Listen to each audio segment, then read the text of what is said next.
Fitri telah memimpin doa untuk kelas kita hari ini. Sama-sama Ibu.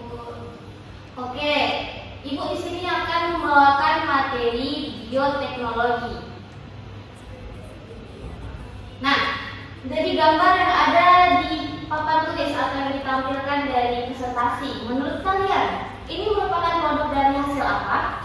Saya Bu. Iya, Fitri? Itu merupakan salah satu dari proses pembuatan fermentasi tapai, tempe, dan fermentasi kecap Ibu. Yang lain? Ada jawaban tambahan? Untuk gambar ini Bu, untuk gambar yang kedua itu antibiotik, biasanya itu merupakan produk bioteknologi juga. Kalau yang menurut kalian gambar terakhir, kira-kira termasuk dari produk bioteknologi atau bukan? Masuk Bu. Nah, untuk jawaban lengkapnya kita lihat videonya terlebih dahulu ya.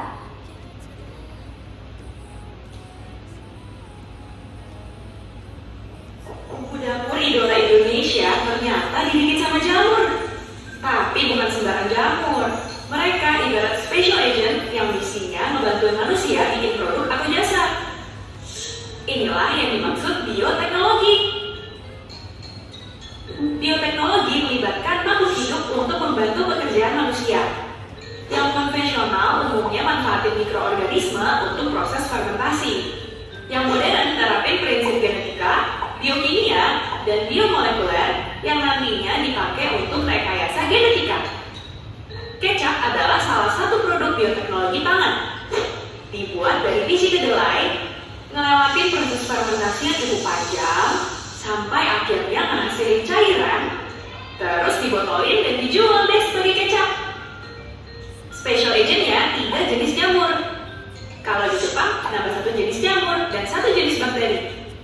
Nah, lauk apa yang cocok dicocol sama kecap? Tempe, another idol of kuliner Indonesia. Lauk yang satu ini juga hasil bioteknologi pangan.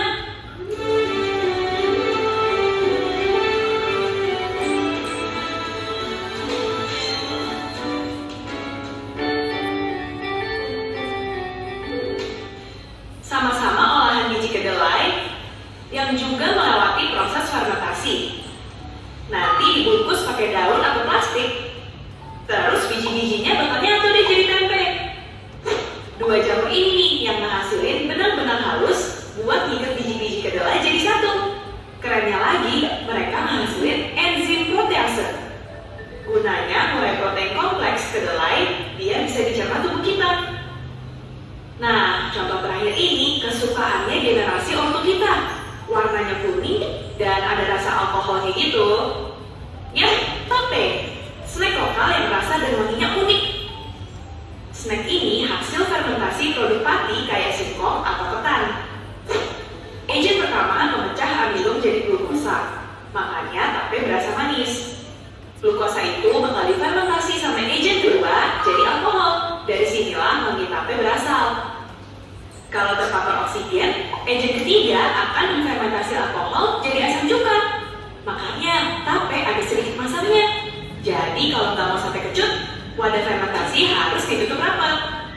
Gak berasa udah eksplor 3 pabrik pangan. Selain pangan, bioteknologi bisa diterapin kemana lagi ya? Oke, dari video yang kita lihat barusan, menurut anak-anak ibu sekalian, gambar yang ibu lihat ini termasuk dari bioteknologi konvensional atau modern? Ibu izin Bu, iya legal, ibu silahkan. Menurut video yang Ibu tayangkan tadi, tempe dan singkong itu merupakan bioteknologi konvensional Bu. Ya, silakan untuk jawaban benarnya ya. Tepuk tangan untuk legal anak-anak. Nah, untuk gambar yang saya ikutin kali ini, kita akan melihat videonya terlebih dahulu ya.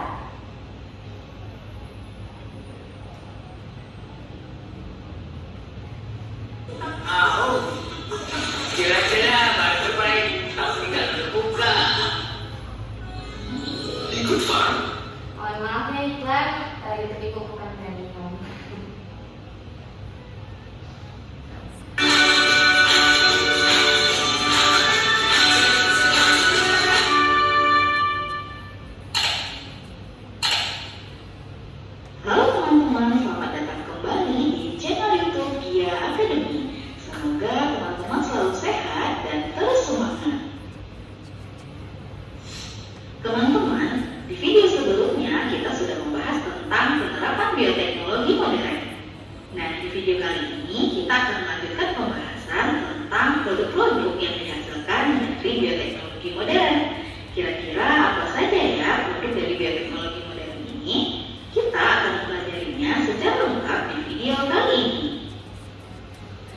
Jadi di video ini kita akan belajar tentang produk bioteknologi modern.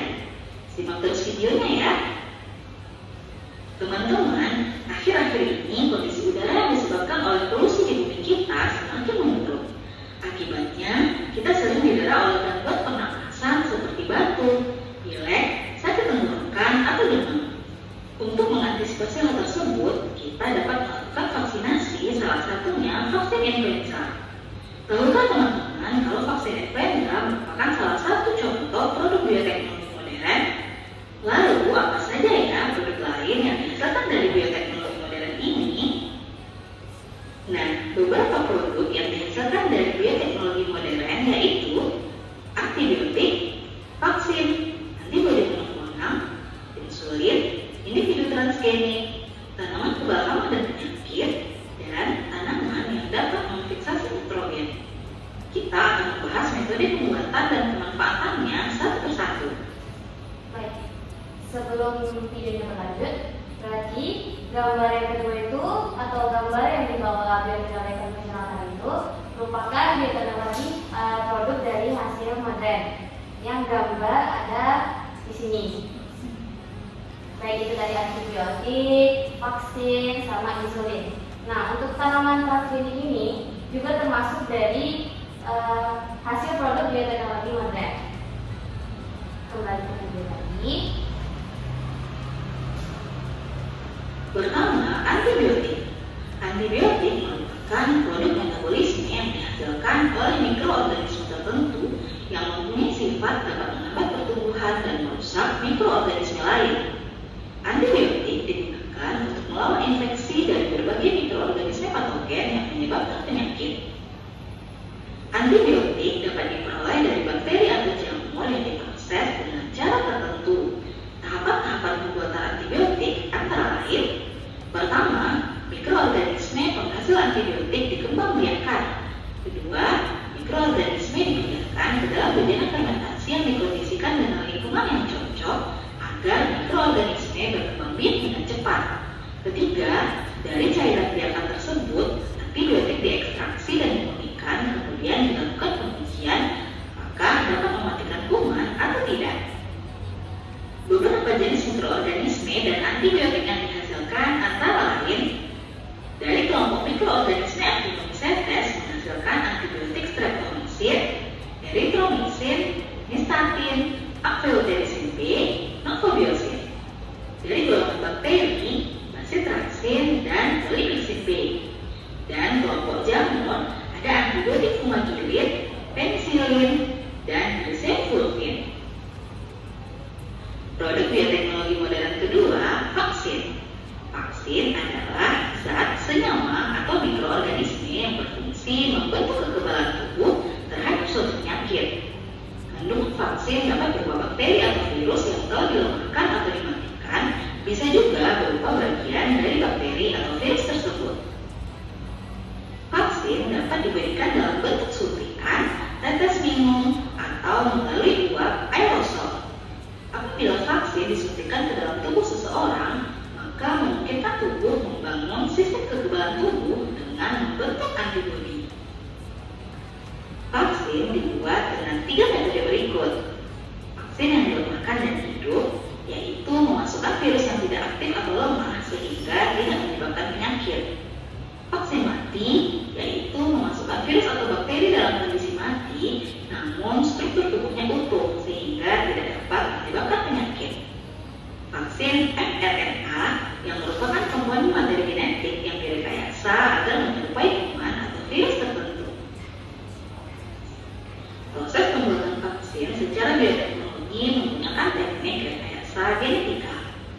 Prinsip-prinsip rekayasa genetika dalam pembuatan vaksin antara lain: mengisolasi gen dari organisme penyebab penyakit yang berperan menghasilkan antigen yang merangsang limfosit untuk menghasilkan antibodi, menyisipkan gen yang telah diisolasi tersebut ke tubuh organisme yang kurang patogen, mengumpulkan organisme yang telah rekayasa sehingga menghasilkan antigen dalam jumlah banyak, dan mengekstraksi antigen yang selanjutnya digunakan sebagai vaksin. Beberapa contoh vaksin antara lain vaksin poliomyelitis, vaksin saja vaksin hepatitis A dan B, vaksin campak, COVID, rabies, rubella, dan lain sebagainya. Produk selanjutnya antibodi monoklonal. Antibodi monoklonal merupakan antibodi dengan spesifisitas tunggal atau yang sama jenisnya dan diproduksi oleh sel plasma. Antibodi ini bersifat spesifik dan hanya merespons satu antigen asal saja. Pembentukan antibodi monoklonal dilakukan dengan menggunakan kelinci atau tikus sebagai hewan percobaan. Langkah-langkah pembuatannya antara lain: pertama, menginjeksikan antigen ke tubuh kelinci atau tikus, kemudian limbahnya dipisahkan. Setelah itu, melakukan peleburan sel-sel limpa dengan sel-sel kanker. Peleburan tersebut menghasilkan sel hibridoma yang hanya memproduksi satu antibodi berupa antibodi monoklonal. Antibodi monoklonal dapat dibekukan dan diinjeksikan ke dalam tubuh hewan atau dibiarkan dalam suatu kultur untuk menghasilkan antibodi dalam jumlah besar. I have 12 new non-scripted messages.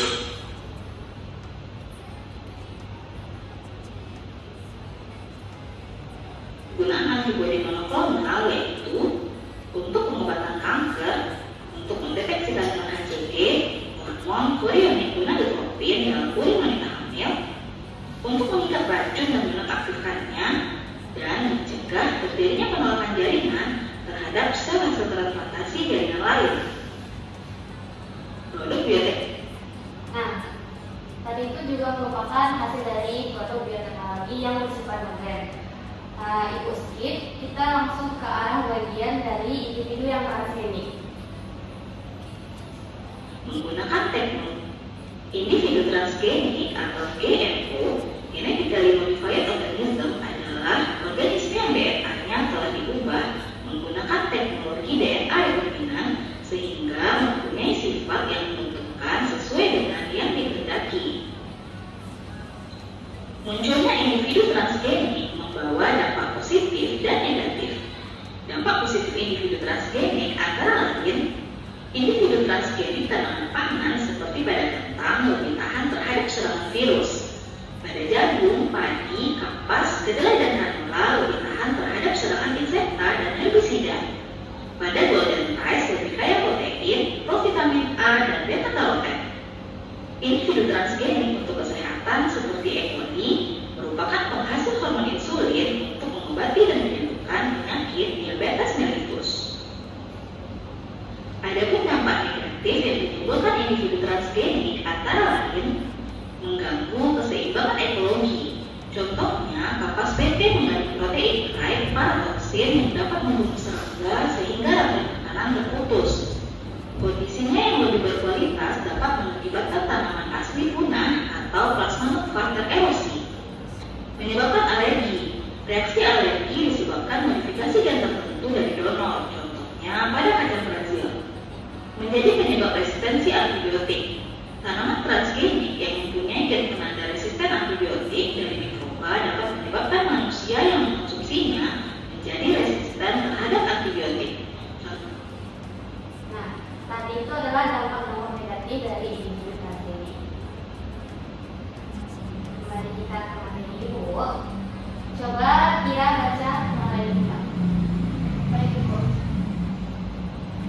Bioteknologi merupakan ilmu dan teknologi terapan yang memanfaatkan makhluk hidup seperti bakteri, fungi, virus, dan lain-lain, atau produk dari makhluk hidup seperti enzim, alkohol, antibiotik, asam organik untuk menghasilkan barang dan jasa yang bermanfaat bagi manusia. Sederhananya, penggunaan makhluk hidup untuk memproduksi sesuatu yang berguna. Terima kasih Kira. Coba Anissa dijelaskan yang ada di belakang tulis. Baik, Ibu. Bioteknologi itu terbagi menjadi dua, yaitu bioteknologi konvensional dan bioteknologi modern. Bioteknologi konvensional sendiri telah memanfaatkan mikroorganisme untuk mengubah bentuk atau kandungan gizi suatu bahan seperti enzim dengan tujuan menghasilkan produk. Dan sedangkan untuk bioteknologi modern yang saat ini sangat berkembang, untuk kemajuan biologi sendiri itu menggunakan teknologi dan proses yang canggih untuk menempatkan makhluk hidup atau bagiannya dalam menghasilkan produk atau bioteknologi modern ini juga harus sesuai dengan kaidah bioteknologi biologi. Nah, benar yang dikatakan Lisa tadi. Jadi kita bisa lihat perbedaannya. Kalau untuk yang konvensional ini itu memanfaatkan mikroorganisme, sedangkan yang modern itu menggunakan teknologi dan proses canggih. Di sini ada dampak bioteknologi. Boleh Fitri dan Lega membacanya. Yang positif itu Fitri dan yang negatif itu Lega. Kalau kita lihat,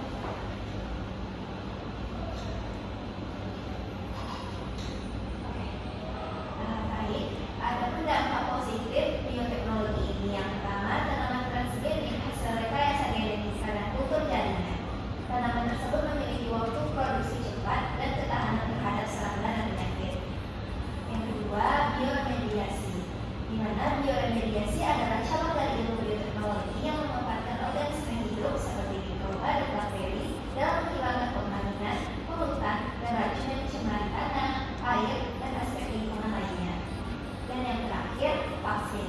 Vaksin disebut sebagai produk bioteknologi karena teknik bioteknologi modern seperti rekayasa genetika dan kultur sel memungkinkan pengembangan vaksin yang efektif, cepat, dan ekonomis.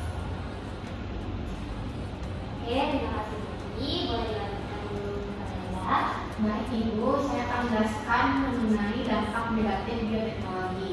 Yang pertama itu ada bioterorisme atau serangan biologi. Nah, bioterorisme ini merupakan tindakan pelepasan virus, bakteri atau agen biologi lainnya secara sengaja yang dapat membuat korbannya atau orang, binatang, apapun tanaman akan menjadi sakit atau bahkan mati. Kemudian ada organisme transgenik, di mana organisme transgenik ini jika tidak dikelola dengan baik maka akan dapat mencemari keanekaragaman gen yang ada di lingkungan alami atau merusak plasma nutfah yang dikenal dengan polusi gen. Yang terakhir itu kekhawatiran karena tidak ada pelabelan pada makanan rekayasa genetik yang dapat menimbulkan sesuatu yang dapat mengganggu, merugikan, dan kemudian membahayakan bagi keanekaragaman hayati, lingkungan, dan kesehatan manusia. Ya, terima kasih kepada Fitri dan Lega. Nah, yang dibacakan oleh Fitri dan Lega itu merupakan dampak dari bioteknologi, mau itu dampak positif ataupun dampak negatif. Nah, di slide ini terdapat spekulat yang Ibu letakkan untuk melihat video-video tadi, karena kan terdapat beberapa video yang Ibu skip. Jadi Ibu menyarankan kalian membuka dengan kode ini bisa di scan langsung sebagai untuk pegangan untuk setelah dari sekolah kita pada hari ini. Boleh difoto aja terlebih dahulu nanti kalau misalnya kalian sempat di rumah, tapi diusahakan ya, diusahakan untuk dibaca. Baik Ibu, baik Bu. Oke, cukup sekian pembelajaran kita hari ini. Mohon maaf kalau misalnya Ibu sangat-sangat atau kurang menarik atau sedikit membosankan. Ibu akhiri saja. Wabillahi taufiq wal hidayah. Wassalamualaikum warahmatullahi wabarakatuh. Waalaikumsalam warahmatullahi wabarakatuh.